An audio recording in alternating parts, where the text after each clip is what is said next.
My name is Marcel Huijser, and I live in the United States, but I'm Dutch by origin.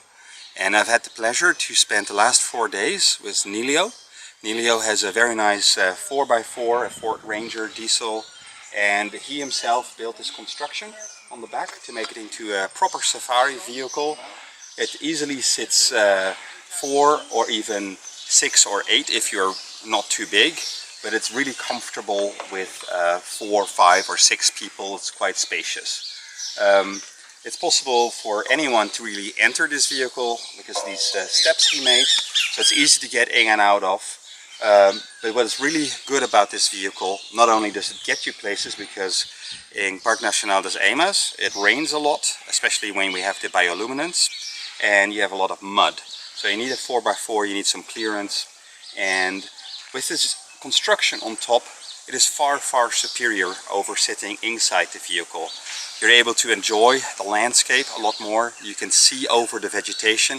It is savanna vegetation, so it's quite open in places, but the grasses are still tall and the shrubs are tall, so your visibility is much limited, very limited if you're inside the vehicle. If you're on top in the back, you can see over the vegetation, you can see much more of the landscape, but also you'll spot animals quite readily. You see far more animals, in my experience, sitting on top versus sitting inside the vehicle.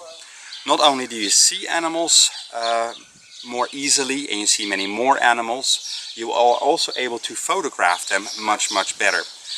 I know that typically you want to be at the same elevation as the animals when photographing them at eye level. However, the distances we're talking about, probably between 30 and 100 meters typically, that slight elevation doesn't really matter. But what does matter is because you're up much higher, the vegetation is less likely to obstruct the face of the animals. So your ability to get a clear shot of the head of the animal unobstructed by vegetation is much improved. So for viewing wildlife as well as photographing wildlife, this is really good. I set up my tripod here in the back, telephoto lens on top of that, and I hold it steady as we're driving very slowly, and I'm able to swing the camera as soon as we see the animal and not lose any time, because we all know that we only have a few seconds typically before the situation changes, the animal changes its position or just takes off.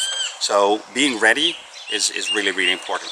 In short, I really recommend this vehicle, this safari type construction, and contact Nelio if you have any questions.